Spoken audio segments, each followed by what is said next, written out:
Águas paradas fluindo, por Ajahn Chah. Por favor, prestem atenção. Não deixem que a vossa mente vá atrás de outras coisas. Criem a sensação de que neste momento estão sozinhos, sentados em alguma montanha, em alguma floresta. O que é que está aqui sentado neste momento? O corpo e a mente. Só isso, unicamente essas duas coisas. Tudo o que está contido nesta forma aqui sentada é chamado de corpo. A mente é aquilo que está consciente a pensar nesse preciso momento. Essas duas coisas são chamadas de Nama Rupa. Nama refere-se àquilo que não possui rupa ou forma.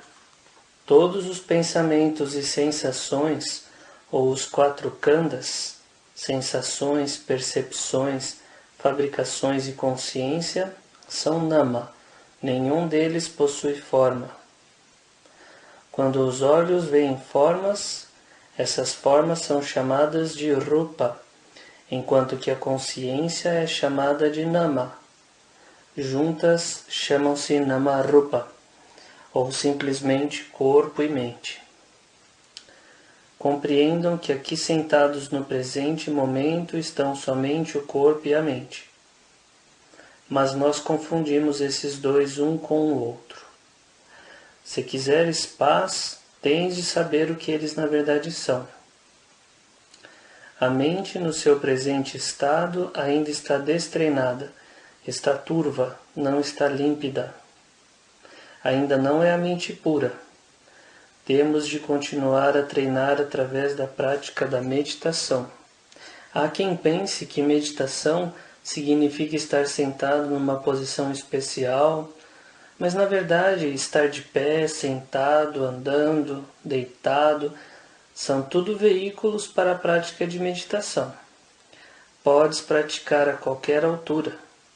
Samadhi significa literalmente a mente firmemente estabelecida. Para desenvolver Samadhi não precisa forçar a mente. Há quem tente obter tranquilidade sentando-se em silêncio e fazendo com que absolutamente nada os perturbe. Mas isso é como estar morto.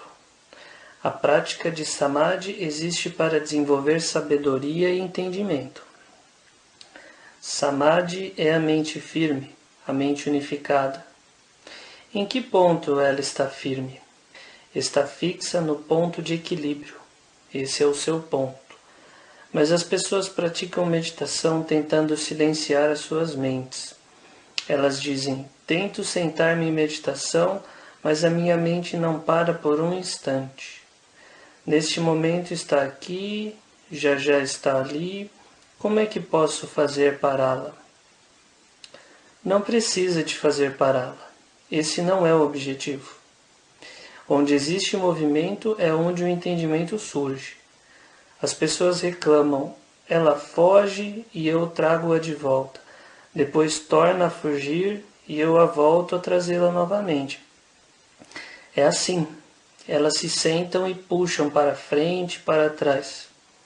Elas pensam que as suas mentes voam por toda a parte, mas na verdade é só aparência. Por exemplo, olha para esta sala. Oh, é tão grande, dizem, mas na realidade não é nada grande. O fato de parecer para você grande depende somente da percepção que tens dela. De fato, esta sala é somente do tamanho que é, nem grande nem pequena. Mas as pessoas correm sempre atrás das sensações que têm. Meditar para encontrar a paz. Você tem que compreender o que é a paz. Se não a compreenderes, não a conseguirás encontrar.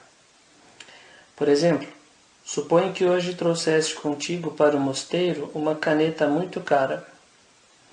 Agora, suponha que durante o caminho puseste a caneta no bolso da frente, mas mais tarde tiraste de lá e colocaste em outro lugar, digamos no bolso traseiro. Quando procuras no bolso da frente, não está lá. Toma um susto. Se assusta por causa do seu engano, pois não está a ver a verdade da situação. Sofrimento é o resultado. Faça o que fizer, não consegue esquecer da caneta que perdestes. O seu equívoco te faz sofrer. Entendimento incorreto provoca sofrimento. Ah, mas que pena! Comprei a caneta há tão poucos dias e já a perdi. Mas então você se lembra, claro, fui à casa de banho e pus a caneta no bolso traseiro. Assim que recordas deste fato, você se sente muito melhor, mesmo sem ver a caneta. Está percebendo? Está logo contente. Já pode parar de se preocupar com ela. Já sabe onde ela está. Enquanto caminha, passa a mão pelo bolso traseiro e lá ela está.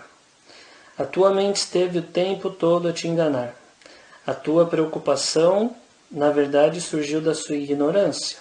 Agora, vendo a caneta, perde toda a dúvida e as suas preocupações desaparecem. Esta paz resulta do entendimento da causa do problema, samudaya. Assim que você se lembra que a caneta está no bolso traseiro, encontra niroda, a cessação do sofrimento. Logo, tens de contemplar a fim de encontrar a paz. Aquilo que geralmente as pessoas chamam de paz é simplesmente o acalmar da mente, e não o acalmar das quilezas, das contaminações. Essas contaminações estão simplesmente, temporariamente suprimidas, tal como a relva que é coberta por uma pedra. Ao fim de 3 ou 4 dias, você tira a pedra e em pouco tempo a relva volta a crescer. Na verdade, a relva não morreu, estava simplesmente suprimida. É o mesmo quando nos sentamos em meditação. A mente é acalmada, mas as contaminações na verdade não são. Por conseguinte, samadhi não é garantia. Para encontrar a verdadeira paz, tem que cultivar sabedoria. Samadhi é um tipo de paz, idêntico à pedra que cobre a relva. Dentro de uns dias, retira a pedra e a relva torna a crescer. Isto é somente uma paz temporária. A paz da sabedoria é como colocar a pedra e não a retirar mais. Deixá-la ficar onde está. A relva não poderá voltar a crescer. Isto é paz segura, o acalmar das contaminações, a paz garantida que resulta da sabedoria. Nós falamos de sabedoria e de samadhi como se fossem algo separado, mas no fundo elas são o mesmo. Sabedoria é a função dinâmica de samadhi. Samadhi é o aspecto passivo da sabedoria. Ambas nascem no mesmo lugar, mas tomam direções diferentes, funções distintas. Assim como esta manga aqui. Uma manga pequena e verde eventualmente crescerá até se tornar madura. Mas é sempre a mesma manga, não são mangas diferentes. A manga pequena, a manga crescida e a madura são a mesma manga, mas a sua condição muda. Na prática do Dhamma, uma condição é chamada Samadhi, a condição seguinte é chamada Panya, mas na realidade Sila, Samadhi e Panya são a mesma coisa, tal como a manga. De qualquer forma, na nossa prática, não importa que aspecto faça referência, tens de começar sempre pela mente. Sabe o que é esta mente? Como é que a mente é? O que ela é? Onde está? Ninguém sabe. Tudo o que sabemos é que queremos ir para aqui ou para ali, queremos isto ou aquilo, sentimos-nos bem ou mal, mas a mente propriamente dita parece ser impossível de se conhecer. O que é a mente? A mente não tem qualquer forma. Aquilo que recebe as sensações, tanto boas como más, chamamos de mente. É como ser o dono da casa. O dono fica em casa enquanto as visitas vêm vê-lo. É ele que recebe as visitas. Quem é que recebe as impressões dos sentidos? O que é aquilo que percebe? Quem abandona as impressões dos sentidos? É a isso que chamamos de mente, mas as pessoas não conseguem ver isto, e assim o seu pensamento fica dando voltas e voltas. O que é a mente? O que é o cérebro? Não confunda o assunto desta forma. O que é aquilo que recebe as sensações? De algumas sensações gosta, de outras não. Quem é esse? Existe alguém que gosta e desgosta? Claro que sim, mas tu não consegue vê-lo. Isso é aquilo que chamamos de mente. Na nossa prática, não é necessário falar de samatha ou vipassana. Chama-se somente prática do Dhamma. Isso basta. E conduza essa prática a partir da tua própria mente. O que é a mente? A mente é aquilo que recebe ou percebe as impressões dos sentidos. Com algumas dessas impressões, se dá uma reação de gosto, com outras de aversão. Esse receptor das sensações nos conduz para a felicidade ou para o sofrimento, para o certo e o errado, mas ele não tem qualquer forma. Nós assumimos como sendo eu, mas na verdade é somente namadama, fenômeno mental. A bondade tem alguma forma? E o mal? A felicidade e o sofrimento têm alguma forma? Não conseguimos encontrar.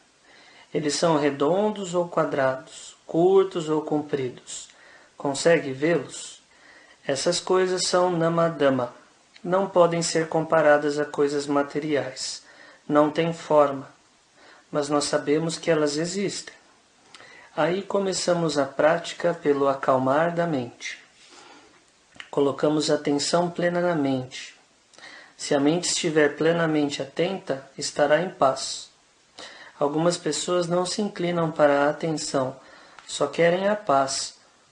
Querem apenas ficar no vazio. Assim nunca aprendem nada.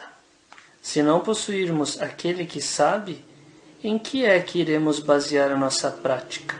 Se não existir longo, não existe curto. Se não existir certo, não poderia existir errado. As pessoas hoje em dia fartam-se de estudar, procurando acerca do bem e do mal. Mas sobre aquilo que está além do bem e do mal, elas não sabem nada.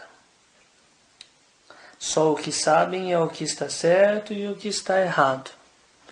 Eu só aceito o que está certo. Não me interessa saber acerca do que está errado. Por que me preocupar? Se somente aceitares o que está certo, em pouco tempo ele se tornará errado. O certo leva ao errado. As pessoas continuam a procurar entre o certo e o errado, mas não tentam encontrar aquilo que não é certo nem errado.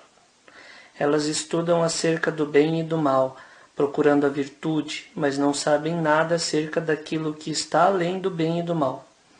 Elas estudam o longo e o curto, mas acerca daquilo que não é longo nem curto, nada sabem. Esta faca tem a lâmina e a borda. Consegue levantar somente a lâmina? Consegue levantar somente a borda? A lâmina e a borda são partes da mesma faca. Quando pega, elas vêm juntas. Do mesmo modo, se tu pegares naquilo que é bom, o mal vem junto. As pessoas procuram a bondade e tentam ignorar o mal, mas não estudam acerca daquilo que não é bom nem mal. Se não estudar esse aspecto, nunca existirá conclusão.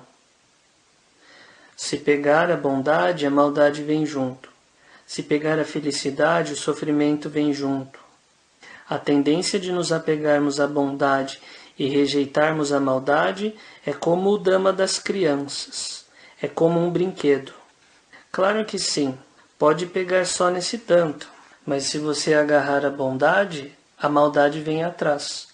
No final, esse caminho não é assim tão bom, é confuso. Toma um simples exemplo. Você tem filhos.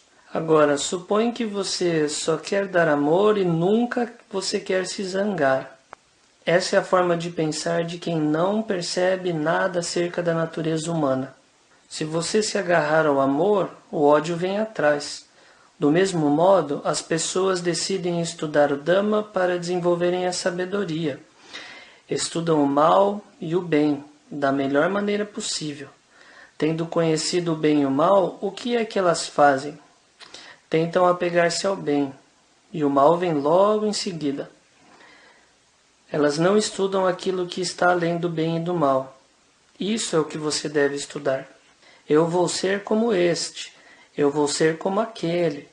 Mas nunca ninguém diz, eu não vou ser nada, porque na realidade não existe nenhum eu. Isso ninguém estuda. Tudo o que querem é bondade. Quando obtêm a bondade, perdem-se nela. Se as coisas se tornarem muito boas, eventualmente se tornarão más. E assim as pessoas acabam por ficar nesse impasse, para trás e para a frente. Para acalmar a mente e nos tornarmos conscientes do receptor das impressões dos sentidos, temos de observá-lo, seguir aquele que sabe, treinar a mente até que ela se torne pura. Quão pura ela deve se tornar? Se for verdadeiramente pura, ela estará bem acima do bem e do mal, acima até da própria pureza. É aí que a prática termina. Aquilo que as pessoas chamam de se sentar em meditação é simplesmente uma paz temporária. Mas até nesse tipo de paz existem experiências. Se há uma experiência, deverá haver alguém para reconhecer, para analisar, questionar e examinar. Se a mente simplesmente estiver vazia, isso não tem utilidade. Talvez veja algumas pessoas que pareçam estar em paz, mas a verdadeira paz não é somente a paz da mente. Não é a paz que diz que eu possa ser feliz e nunca ter de passar por qualquer sofrimento. Com esse tipo de paz, eventualmente até a obtenção da paz se torna insatisfatória. Sofrimento é o resultado. Só quando conseguir levar a sua mente para além da felicidade e do sofrimento é que encontrará a verdadeira paz. Esse é o assunto que a maior parte das pessoas nunca estudam. Nunca percebem esse aspecto. A forma correta de treinar a mente é torná-la clara para desenvolver sabedoria. Não pense que treinar a mente é simplesmente se sentar silenciosamente. Isso é como a pedra que cobre a relva. As pessoas tornam-se embriagadas com isso. Pensam que samadhi é se sentar. Essa é só uma das palavras para samadhi, mas na verdade, se a mente estiver em samadhi, então aí o andar é samadhi, se sentar é samadhi. Samadhi na postura sentada, andando, em pé e deitado, tudo isso é prática. Algumas pessoas reclamam, eu não consigo meditar, estou muito agitado. Sempre que me sento, começo logo a pensar nisso e naquilo. Não consigo fazer. Tenho demasiado mau karma. Talvez deva gastá-lo primeiro e depois regressar para tentar meditar. É assim que as pessoas pensam. Por que é que pensam dessa forma? Obstáculos. É aquilo que devemos estudar. Sempre que nos sentamos, quase que de imediato a mente foge. Nós a seguimos, tentando trazê-la de volta para observarmos, mas ela torna a fugir. Isso é aquilo que deve estudar. A maior parte das pessoas se recusam a aprender com as lições da natureza. Tal como uma criança traquina de escola, que se recusa a fazer os trabalhos de casa. Se elas não querem ver a mente mudando, como é que vão desenvolver sabedoria? Temos que aprender a viver assim, com a mudança. Quando compreendermos que a mente é dessa forma, sempre em constante mudança, quando aceitarmos que esta é a sua natureza, iremos percebê-la. Temos de saber quando a mente está a pensar no bem ou no mal, mudando a cada momento. Temos que perceber essas coisas. Se compreendermos esse ponto, então, até enquanto estamos pensando, poderemos estar em paz. Por exemplo, suponha que em casa você tem um macaco de estimação. Os macacos nunca param sossegados por muito tempo. Eles gostam de saltar por todos os lados e pegar coisas para cima e para baixo. É assim que os macacos são.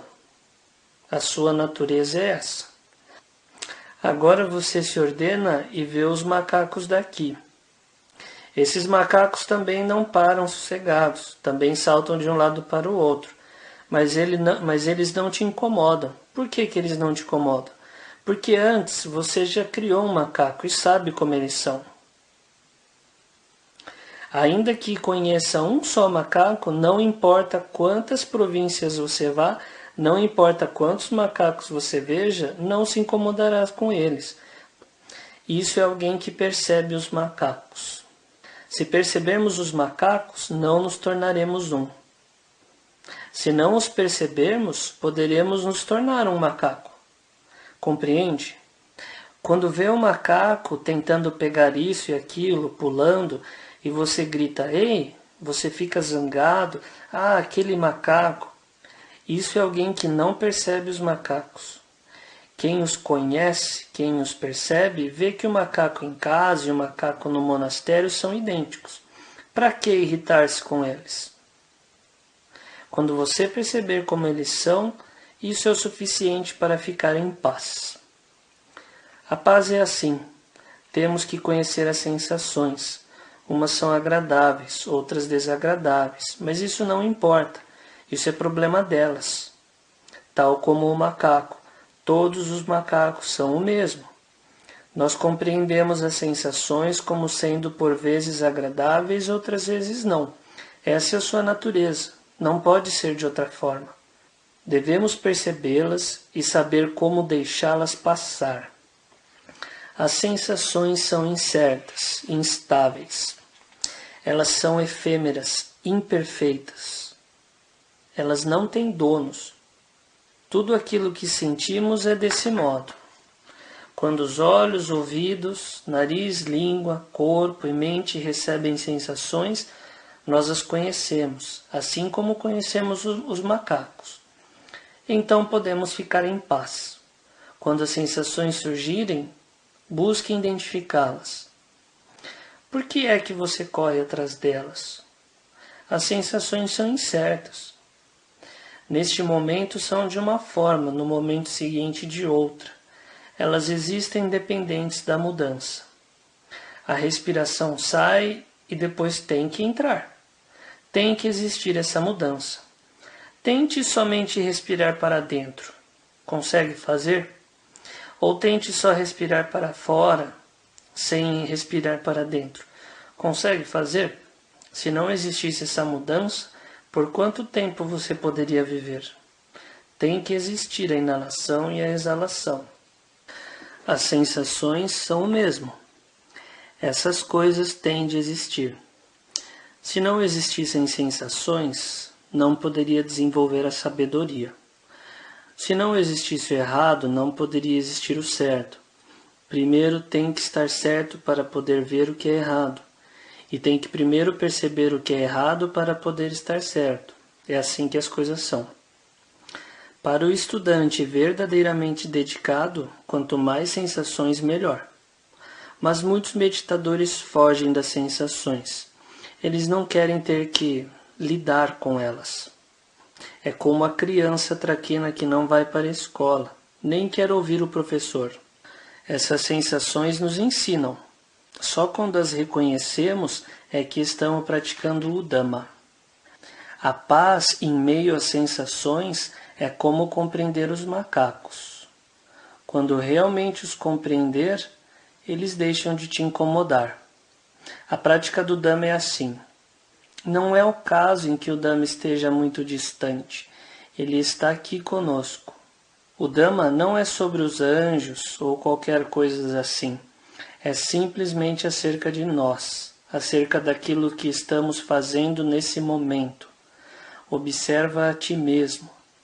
Contemple a si próprio. Às vezes temos felicidade, às vezes sofrimento, às vezes conforto, às vezes dor, às vezes amor, às vezes ódio. Isso é o Dhamma, compreende? Deve conhecer o Dhamma, deve aprender com as suas experiências. Você tem que conhecer as sensações antes de as abandonar. Quando perceber que as sensações são impermanentes, jamais será perturbado por elas. Logo que uma sensação surja, diga a si mesmo, isso não é seguro. Quando a sua disposição muda, isso é incerto. Você pode estar em paz com essas coisas, da mesma forma em que você vê o macaco e não se incomoda com ele. Se conhecer a verdade das sensações, isso é conhecer o Dhamma. Você abandona as sensações percebendo que elas são invariavelmente impermanentes e incertas. Naquilo que chamamos de impermanente, de instabilidade, está o Buda. O Buda é o Dhamma. O Dhamma é a característica da incerteza. Quem quer que veja a incerteza das coisas, verá a imutável realidade dessas coisas. Assim é como o Dhamma é. E isso é o Buda. Se ver o Dhamma, vê o Buda. Vendo o Buda, vê o Dhamma. Se souber o que é Anicca, impermanência, você abandonará as coisas, não se apegará a elas. Você diz, não me quebre o copo. Consegue evitar que algo se quebre, se parta? Se não quebrar agora, quebrará mais tarde. Se você não o quebrar, alguém o fará. Se ninguém o partir, talvez uma das galinhas o faça. O Buda nos diz para aceitarmos isso. Ele penetrou a verdade das coisas, vendo que este copo já está partido. Sempre que usar este copo, deve refletir que o copo já está partido. Compreende isso? Era assim o entendimento do Buda. Ele viu o copo partido no copo inteiro. Assim que a sua hora chegar, ele se partirá. Desenvolve esse tipo de entendimento.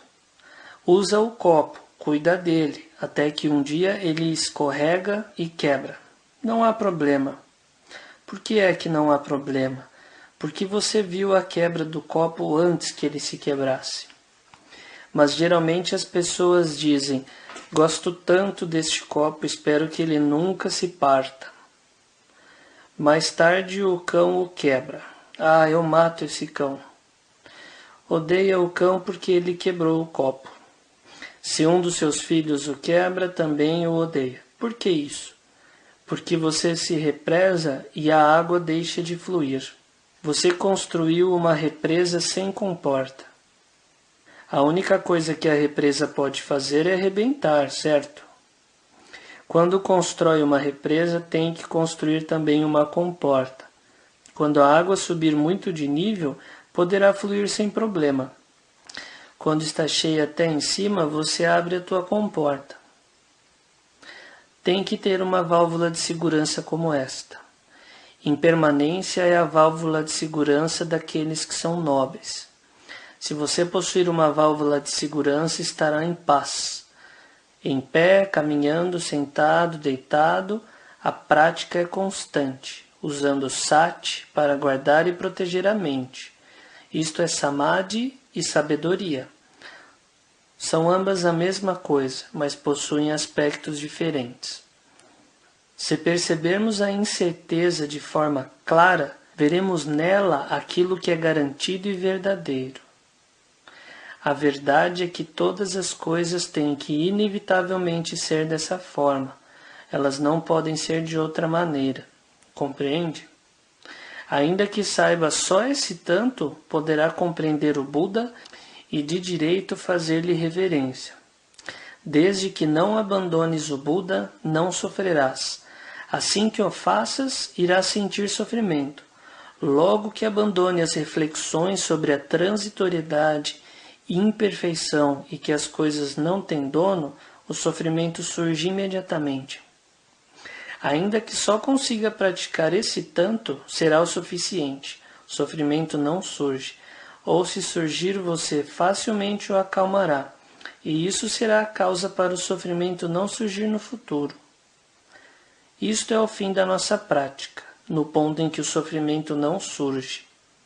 E por que o sofrimento não surge? Porque nós resolvemos o caso do sofrimento, a causa, samudaya. Por exemplo, Se esse copo quebrasse, normalmente sofreria. Nós sabemos que esse copo irá ser a causa para um futuro sofrimento. Assim sendo, nós abandonamos a causa.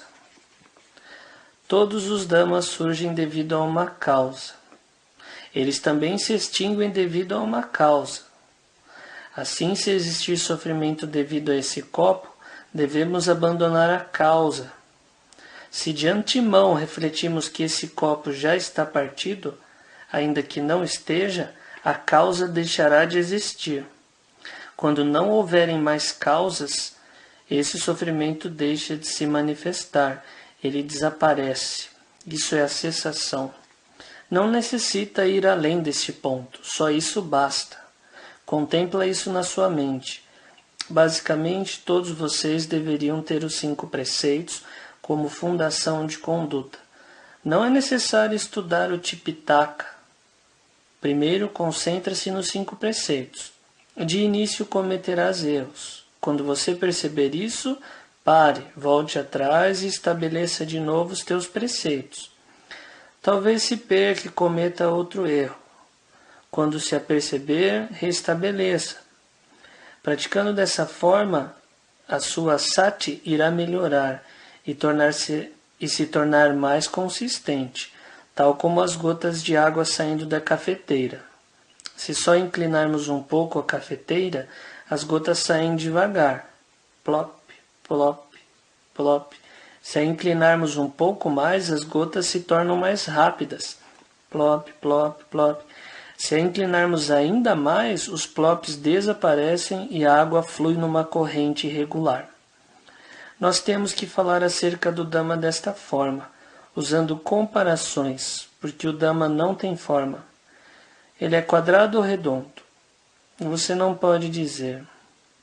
O único modo de falar dele é através de símiles como estes. Não pense que o Dhamma está longe de ti. Ele está aqui contigo, em toda a sua volta. Olha, num instante contente, no outro triste, no próximo zangado. Tudo isso é Dhamma. Olhe para ele e o compreenda. O que quer que seja que cause sofrimento deve ser remediado. Se o sofrimento ainda estiver lá, observa de novo. Ainda não o viu claramente. Se conseguires fazer, não sofreria, pois a causa deixaria de estar presente. Se o sofrimento ainda estiver lá, se ainda tem que suportar, então ainda não está no caminho certo. Onde quer que você encalhe, sempre que se sentir tão feliz como se estivesse flutuando, aí está errado de novo. Se praticar dessa forma, terá sati a todo momento, em todas as posturas. Com atenção plena e plena consciência, você saberá o que é certo e o que é errado, alegria e sofrimento. Sabendo que essas coisas são, saberá como lidar com elas. Eu ensino meditação dessa forma. Quando for a hora de se sentar em meditação, senta-se. Isso não é errado. Também deves praticar dessa forma. Mas meditação não é só sentar. Você tem que permitir que a sua mente viva as coisas na totalidade, permitindo que elas fluam e considerando a sua natureza. Como é que deve considerar? Observe como sendo algo transitório, imperfeito e sem dono. Tudo é incerto. Isso é tão bonito, tenho que o possuir. Isso não é coisa certa. Não gosto mesmo nada disso. Diz a si mesmo nesse instante, não é certo, não é certo. Não faça isso. Não importa o quanto goste de algo ou quanto não goste, deve sempre refletir que é incerto, transitório, impermanente. Alguns tipos de alimentos parecem ser tão deliciosos, mas ainda assim você deve refletir que isso não é coisa certa. Pode parecer que é mesmo delicioso, mas deve dizer a si mesmo, não é certo que assim seja. Se quiser testar se isso é ou não verdade, tenta consumir o seu prato favorito todos os dias sem falta. Eventualmente reclamará. Isso já não é tão maravilhoso.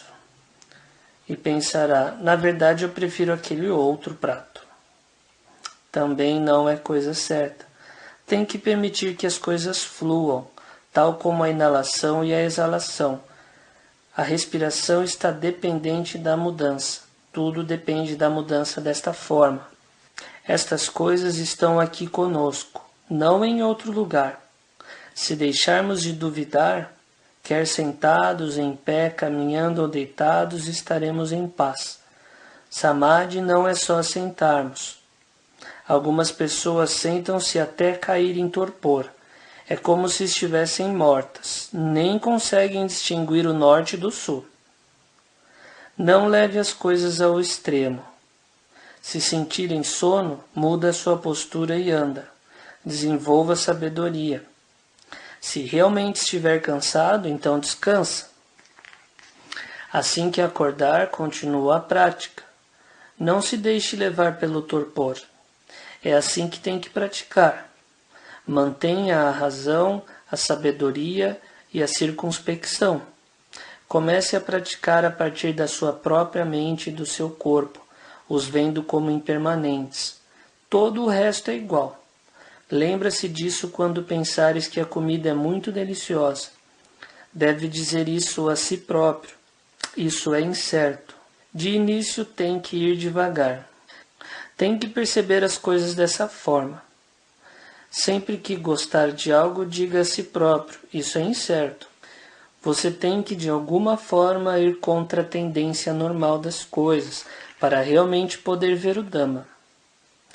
Pratique em todas as posturas, sentado, em pé, caminhando, deitado. Em qualquer postura você pode se sentir zangado, não é verdade? Pode se sentir zangado ou com desejo enquanto anda, sentado ou deitado. Logo, a nossa prática tem que se estender a todas as posturas. Tem que ser consistente. Não faça só para as aparências, pratique de verdade. Enquanto sentado em meditação, pode ser que surja algum incidente. Antes que se possa ser resolvido, um outro vem atrás. Sempre que essas coisas surgirem, diga a si mesmo, é incerto, é incerto. Faça-as parar antes que elas tenham a oportunidade de te atingir. Agora, este é um ponto importante. Se você sabe que todas as coisas são impermanentes, todos os seus pensamentos irão gradualmente tranquilizar-se. Quando refletir na incerteza de tudo aquilo que aparece, verá que todas as coisas seguem pelo mesmo caminho. Sempre que algo surge, tudo o que você precisa dizer é, olha lá mais um. Alguma vez já viu água fluindo? Alguma vez já viu água parada? Se a sua mente estiver em paz, será como a água fluindo. Alguma vez já viu água parada fluindo? Aí está. Somente viu água fluindo ou água parada, não é? Mas nunca viu água parada fluindo. Aí mesmo, no ponto onde o seu pensamento não pode te levar, você pode cultivar a sabedoria. A sua mente será como água fluindo e ainda assim estará parada. É como se estivesse parada, mas em movimento. Por isso eu chamo de água parada fluindo. A sabedoria pode surgir exatamente aí.